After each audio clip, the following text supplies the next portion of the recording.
Hey, what's up, Liron here. In today's video, we're going to do a study of Joseph Zbukvic's painting in pencil. And I think this kind of an exercise has a lot of value in it because what you're going to learn is to look at the large shapes, look at the big areas. And you will see me going around and fixing things and connecting them a little bit more and creating an impression that I believe is better and adding a lot of stronger shadows right until the end, even after I added my signature. So it's an okay result, but I did learn a lot from it, and I hope you will too. So first and foremost, I must say this was a fun experiment and a kind of experience.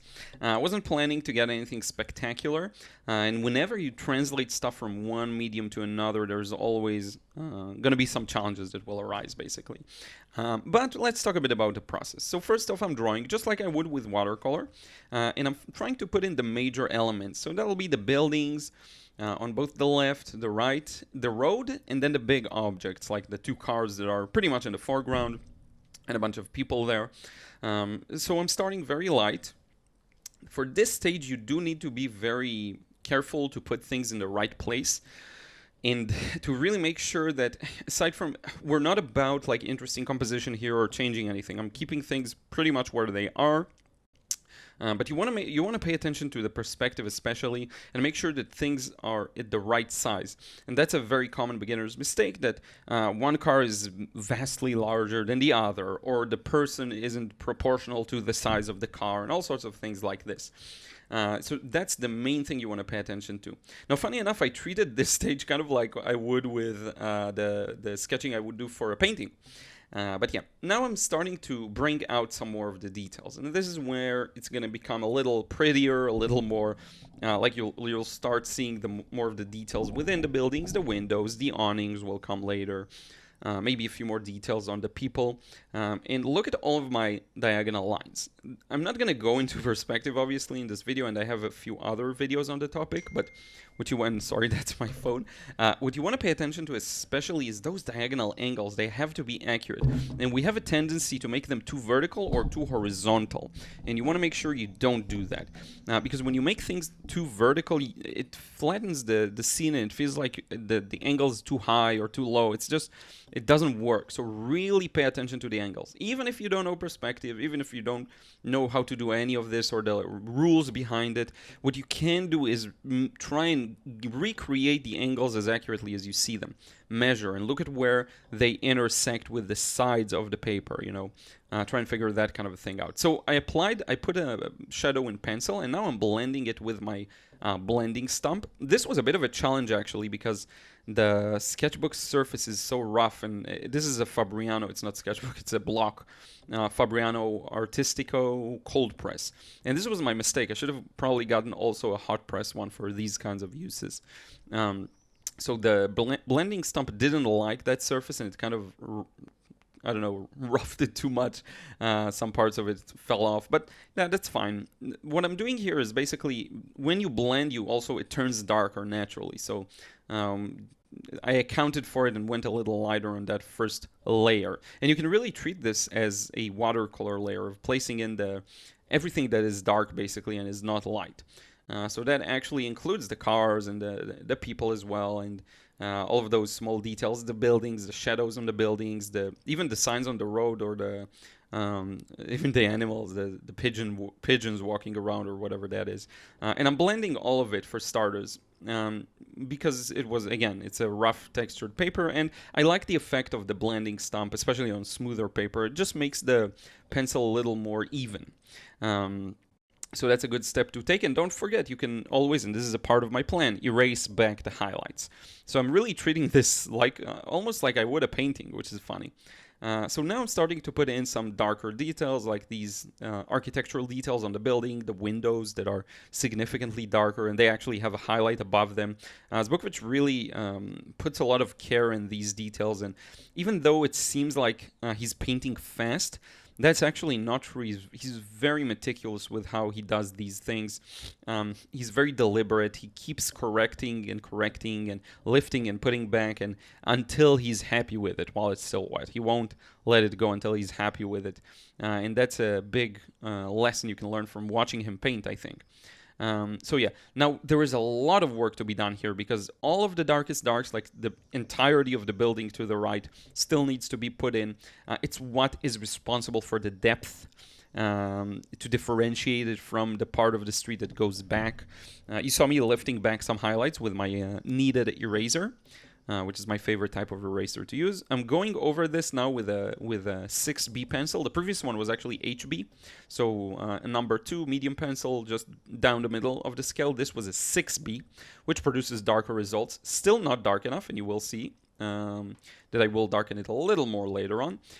You'll also notice that the blending stump obviously produces very soft edges.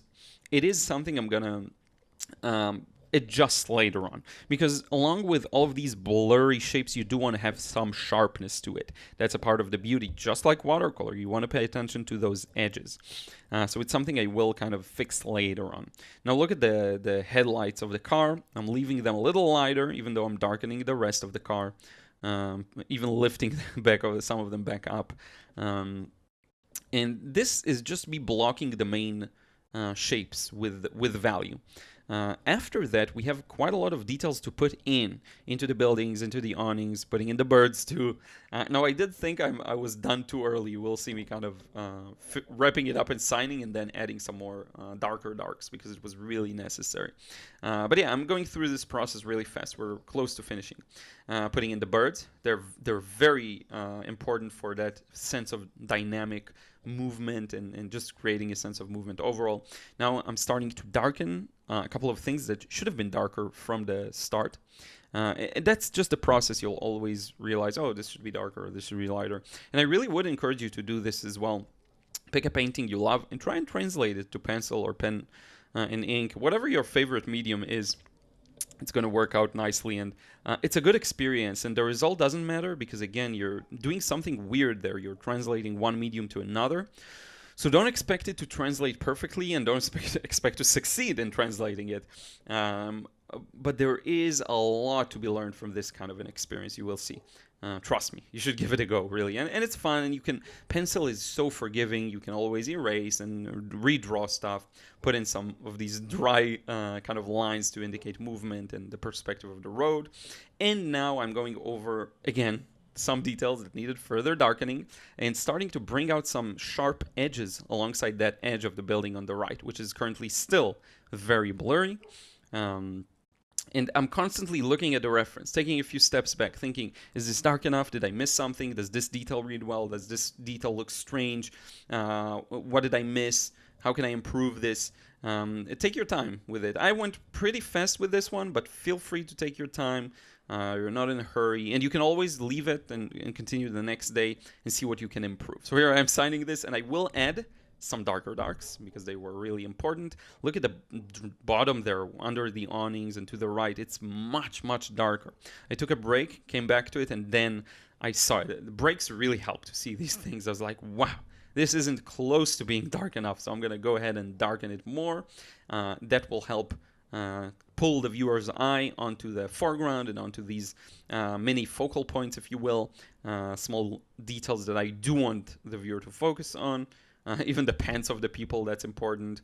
There's a lot of nuance of light and shadow. Obviously, I'm sketching this much smaller than the original painting, so I won't be able to fit everything in there, but close enough, and it's a great learning experience, some sharp edges there.